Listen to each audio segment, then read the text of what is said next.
내가 모세에게 말한 바와 같이 너희 발바닥으로 밟는 곳은 내가 모두 내가 너희에게 주었노니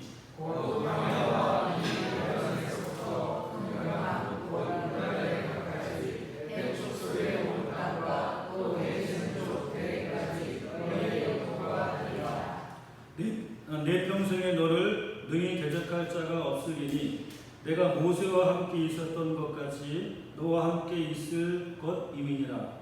내가 너를 떠나지 아니하며 버리지 아니하리니 강하고 담대하라. 너는 내가 그들의 조상에게 맹세하여 그들에게 주라 땅을 이 백성에게 차지하게 하리라.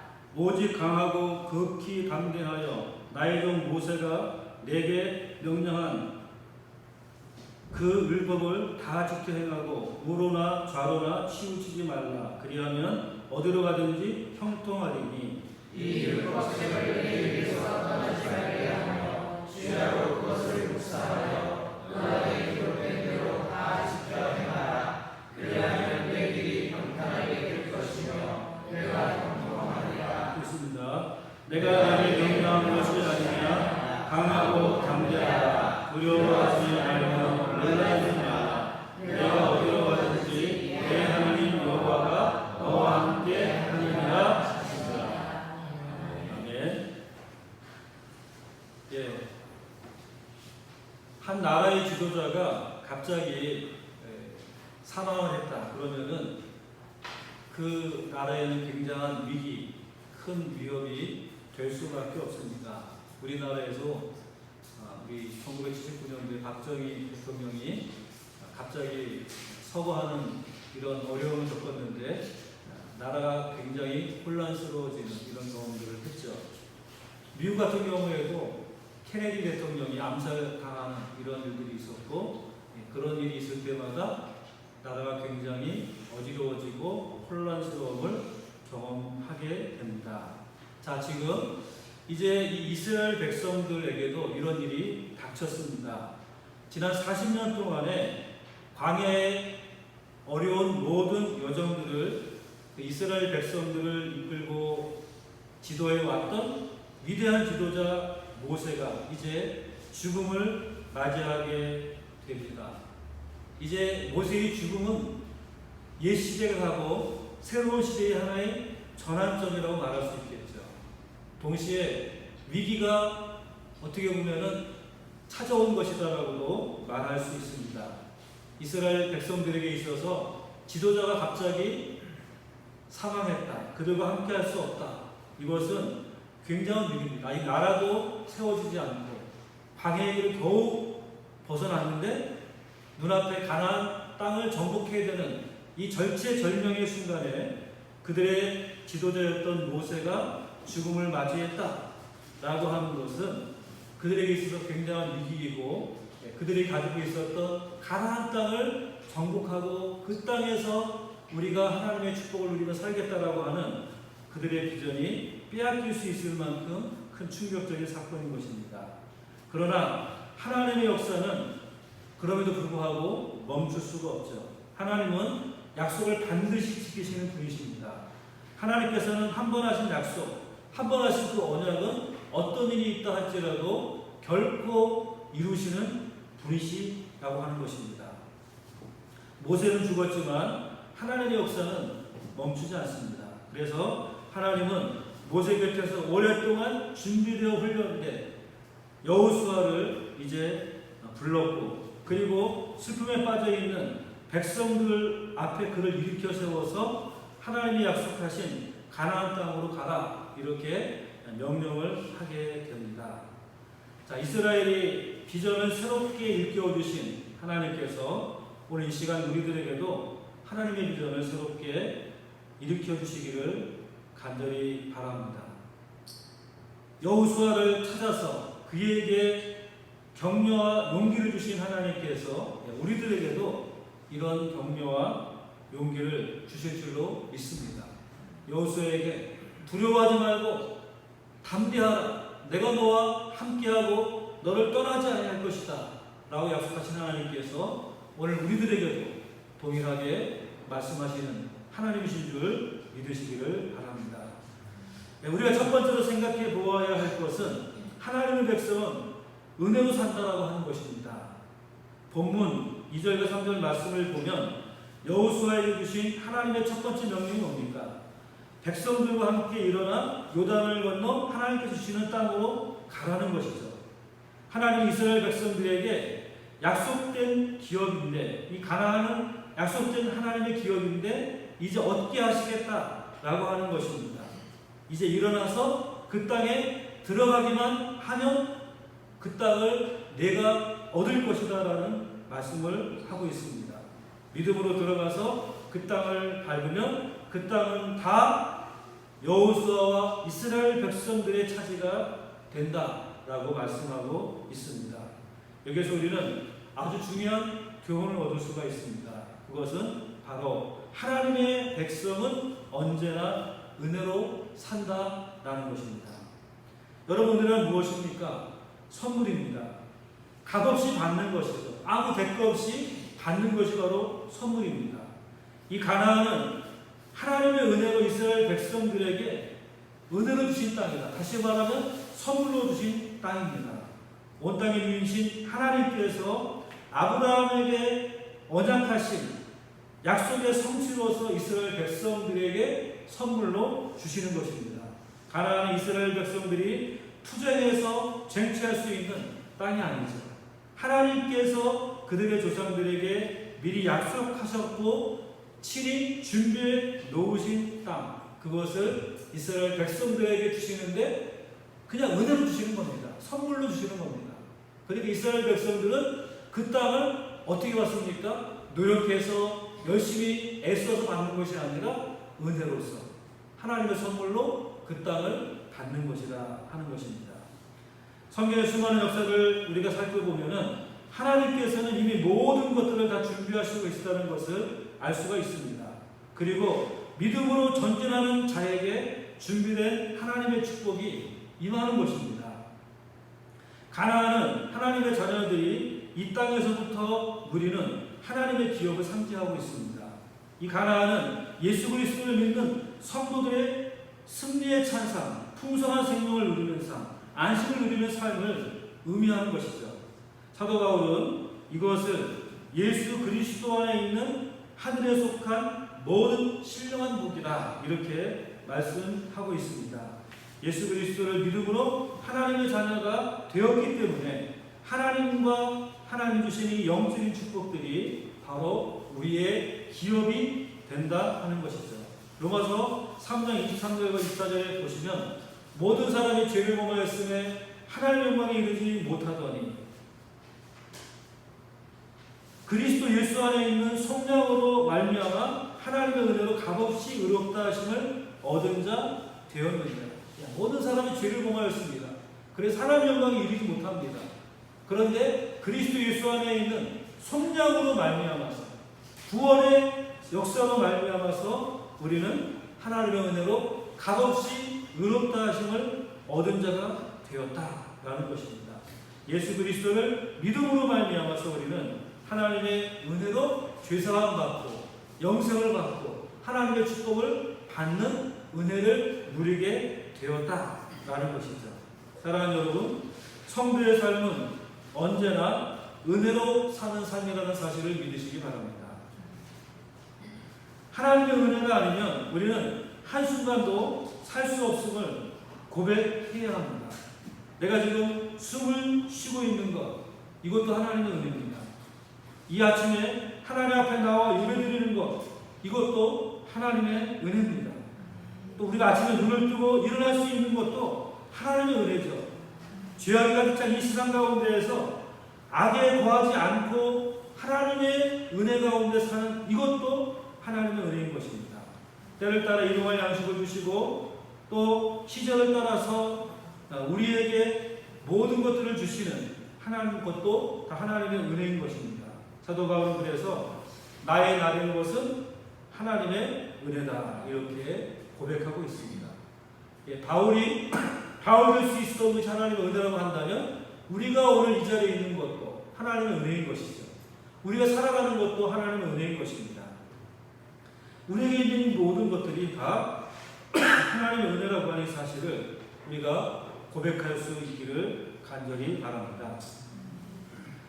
두 번째로 하나님의 은혜는 얼마나 큰 은혜인가 하는 것입니다.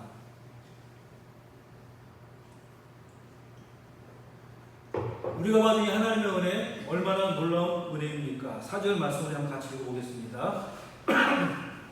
곧 광야와 이 레바논에서부터 큰 강 곧 유브라데 강에서 해쪽 속의 온 땅과 또 해지는 편 대까지 너희의 영토가 되리라. 자, 여기에는 이스라엘 백성들이 하나님으로부터 얻게 될 가나안 땅의 영토가 지금 기록되어져 있습니다. 하나님께서 이스라엘 백성들에게 말씀하신 가나안의 영토는 남동쪽의 광야를 기점으로 해서 북동쪽 오른쪽이죠. 이스라엘 민족의 오른쪽으로는 레바논에서부터 유브라데스 강, 그리고 서쪽으로는 지중해에 이르는 대해에 이르기까지라고 말씀해주고 있습니다. 이 영토는 고대로부터 오늘날에 이르는 시리아 땅 전체를 포함하는 굉장히 광활한 땅인 것입니다. 지금 이스라엘 민족이 살고 있는 그 땅만이 아니라 시리아 지역의 넓은 땅까지 다 포함하는 굉장히 광활한 영토인데 지금 이것을 이스라엘 백성들에게 주셨다는 겁니다. 하나님이 약속하신 땅이라고 하는 것이죠. 하나님이 이스라엘을 위해서 준비한 이 땅은 실제로 그들이 가나안에 들어가서 차지한 땅보다도 훨씬 더 큰 땅이었습니다. 하나님의 베푸시는 은혜는 언제나 우리가 상상하는 것보다 더 넓다는 것이죠. 하나님의 은혜는 우리가 누리는 것보다, 우리가 생각하는 것보다 훨씬 더 크고 넓다는 사실을 우리는 기억해야지만 하겠습니다. 지난 시간에도 말씀을 드렸듯이 하나님께서는 조카에게 아주 기억한 소알 땅을 양보하고 낙심해 있었던 아브라함에게 찾아오셔서 말씀하십니다. 눈을 들어서 동서남북을 바라보라. 이렇게 말씀을 하시면서 엄청나게 넓은 땅, 내가 눈으로 보는 모든 것을 다 내게 주리라 이렇게 말씀하고 있는 것을 우리는 볼 수 있습니다.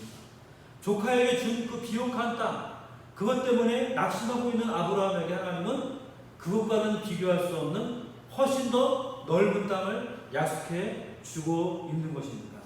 이사야 54장 2절 3절 말씀에 보면은 포로 생활을 하고 있는 이스라엘 백성들을 향해서 이렇게 말합니다.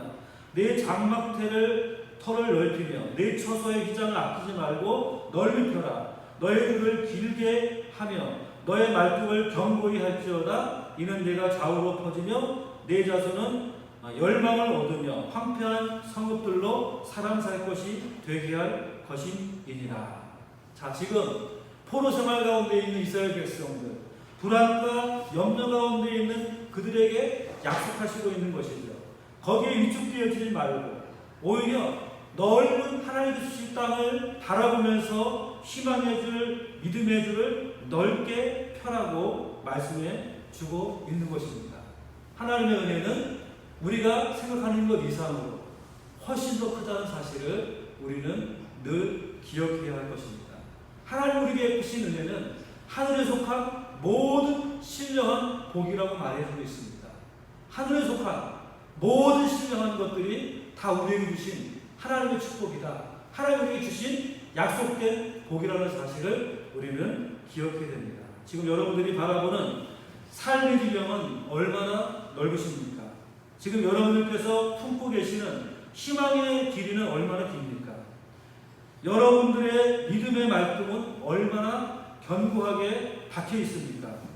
그러나 여러분, 하나님 안에서 훨씬 더 넓고 길고 견고한 그러한 은혜가 우리에게 있다는 사실을 기억하고 그것을 우리가 바라보면서 그것을 비전으로 품고 삶을 살아갈 수 있는 믿음의 사람들이 다 되시기를 주님의 이름으로 축원합니다. 자, 세 번째로 우리가 생각해 볼 것은 용기를 주시는 하나님입니다. 용기를 주시는 하나님. 우리 5절과 6절 말씀 같이 한번 읽어보겠습니다. 내 평생에 너를 능히 대적할 자가 없으리니 내가 모세와 함께 있었던 것 같이 너와 함께 있을 것이니라. 내가 너를 떠나지 아니하며 버리지 아니하리니 강하고 담대하라. 너는 내가 그들의 조상에게 맹세하여 그들에게 준주하는 땅을 이 백성에게 차지하게 하리라. 자, 하나님은 여호수아에게 이스라엘 백성들과 함께 일어나서 그 땅에 들어가라고 명령하시고는 그냥 끝나는 것이 아닙니다. 이제 여호수아에게 용기를 불어넣는 말씀으로 여호수아를 지금 격려하고 있습니다. 한 나라의 지도자가 된다라고 하는 것 참으로 힘들고 어려운 일입니다. 여러분, 대통령의 자리가 편한 자리겠습니까?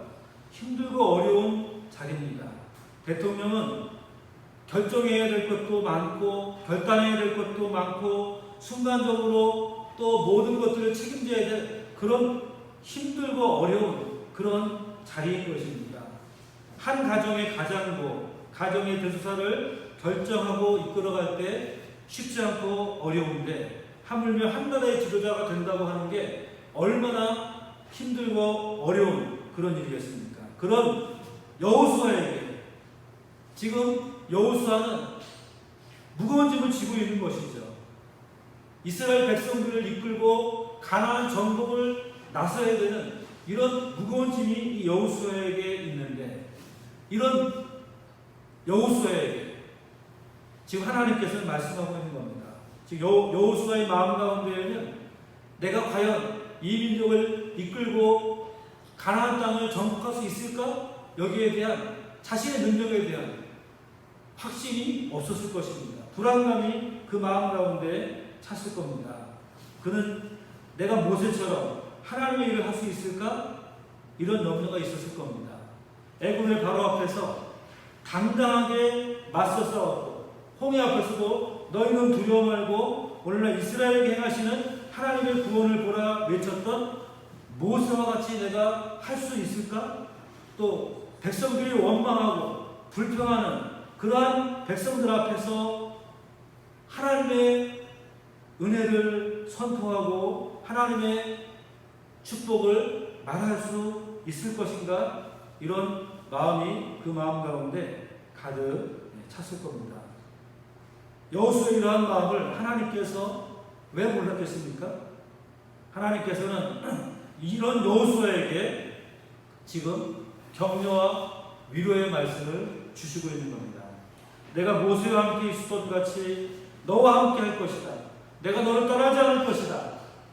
약속하고 있는 겁니다.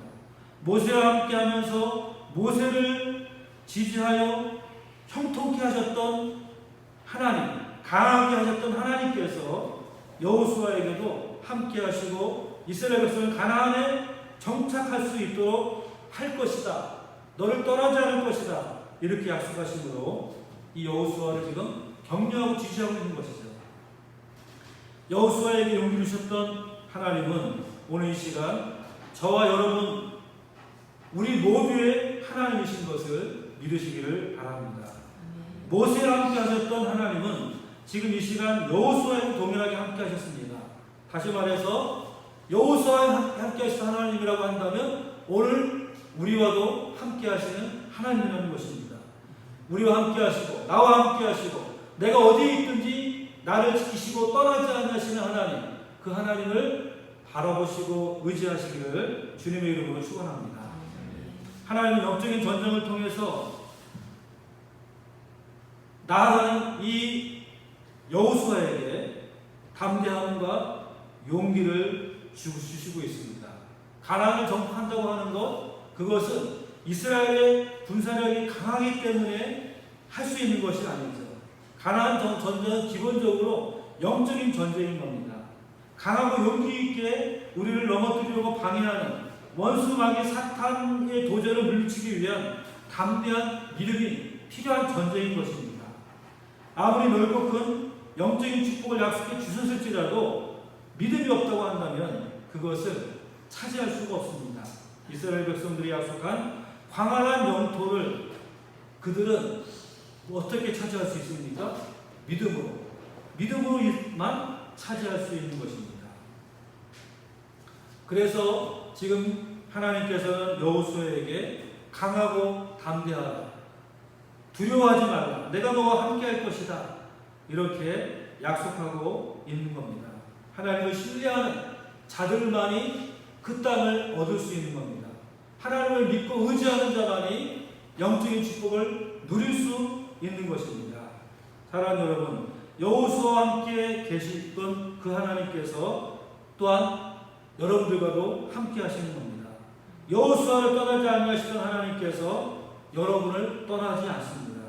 여호수아에게 강하고 담대하라 용기를 주신 하나님께서 여러분들에게 강하고 담대하라 용기를 주시는 하나님이시는 줄을 믿으시기를 바랍니다.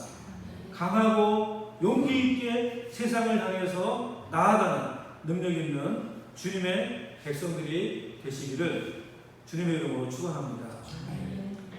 이제 마지막으로 진정한 용기는 어디에서 나오는가, 그것을 우리 함께 살펴보기를 원합니다. 지금 이스라엘 백성들은 가나안을 정복해야 되는 아주 중요한 시점에 와 있습니다. 강력한 군사력이 필요하죠. 그러나 하나님께서는 강대한 군사력을 마련하라 이렇게 말씀하지 않았습니다. 군사를 조직하고 훈련하라 이렇게도 말씀하지 않습니다. 군사력을 키우기 위해서 전술훈련을 하라고도 말씀하지 않고 있습니다. 무엇을 말씀하고 있습니까? 이 가나안 정복전쟁을 앞둔 여호수아와 이스라엘 백성들에게 지금 주시는 말씀은 바로 이 율법책을 떠나지 말고 이 말씀을 너희가 지켜 행하라 이렇게 말씀하고 있는 것입니다.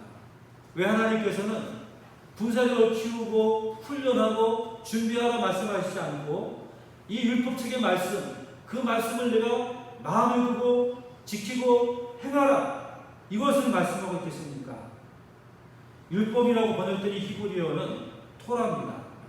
토라는 지켜야 될 규칙이나 규범 이기보다는 일반적인 의미의 가르침을 말하고 있습니다. 여기서 가르침이라고 하는 것 바로 모세 가르침이죠.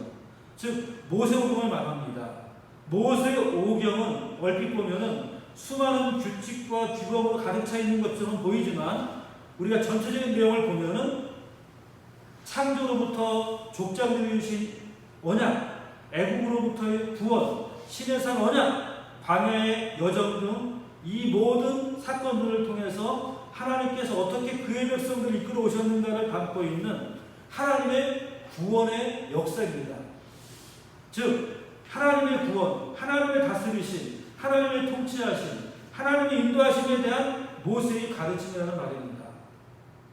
다시 말해서 모세의 가르침은 하나님의 구원을 받은 이스라엘 백성들이 약속의 땅 가나안에서 어떻게 살아야 할 것인가를 보여주는 이스라엘 백성들의 소명과 비전의 말씀이 바로 율법의 말씀입니다. 그러므로 율법을 주야로 묵상한다라고 하는 것은 애굽 땅에서 종되었던 사실을 기억함으로써 그들이 섬겨야 될 분은 오직 여호와 하나님 한 분임을 명심하도록 하라는 겁니다. 오직 여호와 하나님 그분만을 바라보고 의지하는 말씀을 하고 있는 겁니다. 이스라엘의 사명은 하나님을 섬기고 예배하면서 하나님의 가르침대로 거룩하게 살아감으로써 이 땅 위에 그 이름을 영화롭게 하는 것입니다. 하나님의 영광을 높이는 것입니다. 그래서 이것은 이스라엘 백성들만의 사명이 아니라 오늘 이 땅에 살고 있는 모든 하나님의 백성들의 사명이죠. 우리의 삶의 목적은 무엇입니까? 인생의 목적은 무엇입니까? 바로 하나님을 영화롭게 하고 그를 영원토록 즐거워하는 것이다. 하나님을 영화롭게 하는 것. 그것이 이스라엘 백성들의 존재 이유고 우리들의 존재 이유죠. 하나님의 영광을 높이는 것. 그것이 바로 하나님의 백성이 이 땅에 살아가는 이유인 것입니다. 가나안이라고 하는 이 축복의 땅에 들어가는 것보다 더 중요한 것은 그 땅에 들어가서 바르게 살 수 있는가 하는 문제였던 것입니다. 하나님은 이것을 전쟁을 하는 것보다 더 중요하게 생각하고 있는 겁니다. 전쟁을 하는 것, 이것은 문제가 아닙니다. 그 땅을 정복하는 것, 그것은 문제가 아닙니다. 하나님께서 하시면 하실 수 있는 것이죠. 그러나 하나님이 더 중요하게 여긴 것은 무엇이죠? 그 땅에서 어떻게 하나님의 백성답게 살 것인가? 하나님의 백성으로서 어떻게 그 땅에서 주님을 높이며 주 영광을 드러내며 살 것인가? 바로 이것이 더 중요한 문제인 겁니다. 교회와 성도가 타락하고 병든 세상을 고치고 구원해야 하는 것이죠. 교회와 성도가 세상을 진동시키고 세상 사람들의 정신을 새롭게 만들 사명이 있는 것입니다. 그런데 우리는 지금까지 하나님의 축복을 얻는 것에만 관심이 너무 많았습니다. 하나님의 말씀, 하나님의 가르침을 따라 살도록 하기보다는 축복을 받는 신앙만 키웠습니다. 그래서 우리 기독교는 축복이라는 이름으로 세상을 타락시키고 세상 사람들의 마음과 정신을 혼돈시켰던 것입니다. 그래서 교회가 세상의 비난을 듣게 되고 세상보다 더한 일들이 교회 안에서 지금 일어나고 있는 것이 아니겠습니까? 왜 그렇게 되었겠어요? 하나님의 가르침을 따라 살지 않기 때문인 것입니다. 가나안 땅에 들어가서 어떻게 살아야 하는지 하나님의 요구를 알지 못하고 그렇게 행하지 못하기 때문에 오늘날 이런 일들이 일어나고 있는 것이죠. 축복을 받게 해달라고 기도하고 설교는 했지만 정작 축복을 내가 받았을 때 어떻게 살아야 하는가 여기에 대해서 제대로 배우지 않았던 것입니다. 그래서 오늘날 이처럼 참 안타까운 그런 기독교가 된 것입니다. 손해가 될지라도 우리가 불편할지라도 하나님의 가르침을 따랐다면 이런 불행한 일들은 일어나지 않았을 겁니다.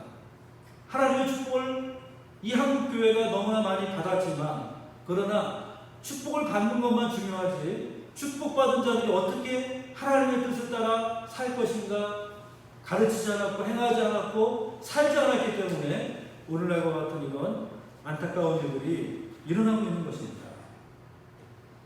하나님의 가르침을 따라 살 때 좌우로 치우치는 삶을 살지 않게 됩니다.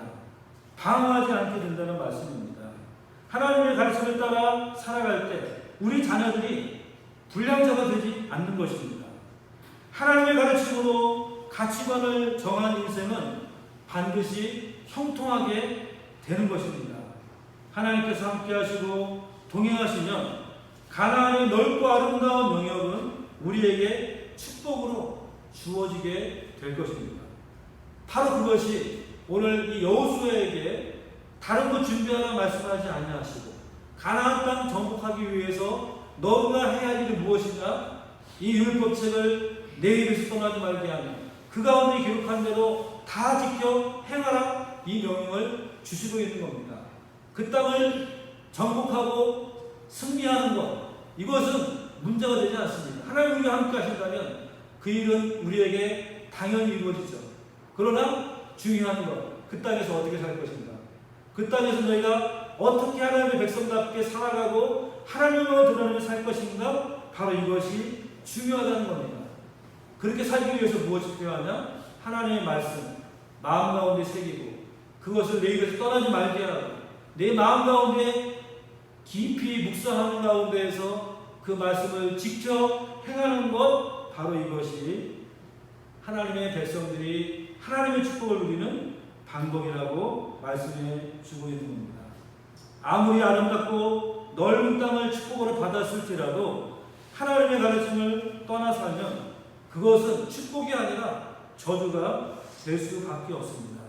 하나님께서 허락하신 가나안의 이 영적인 축복을 영원히 누리기 위해서 하나님의 백성들은 무엇을 따라요? 하나님의 가르침을 따라 신실하게 또 거룩하게 살아야 하는 것입니다. 하나님의 말씀을 떠나지 말아라. 하나님의 말씀을 내 마음에 새겨라. 하나님의 말씀이 내 안에 거하도록 늘 묵상하라. 그리고 그 말씀을 따라 내가 살아간다면 너는 반드시 형통할 것이다. 내가 너와 함께함으로 말미암아 너에게 놀라운 축복이 임할 것이다라고 약속해 주고 있는 것입니다. 오늘 여호수아에게 주신 이 말씀, 이스라엘 백성에게 주신 이 말씀 우리가 명심하고 기억해야 할 것입니다. 하나님의 축복 우리가 받아야죠. 누려야죠. 그러나 하나님의 축복보다 더 중요한 건 어떻게 축복받은 자는 어떻게 살 것인가, 내가 어떻게 하나님 앞에 좌우치지 치우치지 않냐고 하나님의 뜻을 이루며 살아갈 것인가, 그것이 중요하다. 그러기 위해서 주의 말씀, 하나님 율법의 말씀이 내 마음 가운데, 내 삶 가운데 견고하게 세워지고 흔들리지 말아야 하고 그 말씀대로 지켜 행하는 삶을 살아야 한다라고 하는 것, 이 말씀 우리는 기억해야 할 것입니다. 하나님 말씀을 늘 묵상하며 우리가 세상 가운데 살아가면서 바쁘고 분주한 가운데 살아가면서 우리가 자칫 실족할 수 있고 실수할 수 있고 죄악 가운데 빠질 수 있는 이 세상 속에서 우리가 어떻게 그런 곳에 빠지지 않고 하나님의 백성답게 살아갈 수 있는가? 바로 이 하나님의 말씀을 우리가 늘 묵상하고 그 말씀을 내 마음 가운데 새기고 그 말씀을 지켜 행하고자 애쓸 때 하나님께서 우리의 삶을 형통하게 하실 것입니다. 하나님 우리를 축복하실 것입니다. 하나님 우리에게 새 힘을 주실 것입니다. 이렇게 주의 말씀을 따라 살아가는 것, 바로 그것이 진정한 용기입니다. 말씀 따라 살아가는 것, 그것이 우리가 가질 수 있는 진정한 용기라는 사실을 여러분들이 기억하시고 이 땅에서 하나님의 축복을 누리는 삶을 살 뿐만 아니라 하나님의 말씀을 따라 살아가는, 하나님의 말씀을 늘 묵상하며 그 가운데 기록한 대로 행하는 우리 모두가 다 될 수 있기를 주님의 이름으로 축원합니다. 기도드리겠습니다. 거룩하신 아버지 하나님, 주님의 은혜를 감사합니다. 오늘 이스라엘 백성들이 약속의 땅 가나안을 정복하기 위해 나아갈 때 하나님은 놀라운 은혜와 축복을 약속해 주셨습니다. 우리 하나님 백성들은 은혜로 산다는 사실을 우리가 늘 기억하게 도우시고, 또 우리 하나님께서는 하나님의 축복을 누리는 것만이 아니라 하나님의 축복을 받은 자가 어떻게 사는 것이 진정으로 하나님의 자녀다운 삶인가를 말씀하고 있습니다. 우리가 주님의 율법의 말씀을 마음 가운데 늘 새기며 묵상하고 그 가운데 기록된 대로 지켜 행하는 삶이 될 수 있도록 은혜 주시옵소서. 그럴 때 진정 주님의 은혜와 형통함이 우리의 삶에 함께할 줄 믿습니다. 예수님의 이름으로 기도드리옵나이다.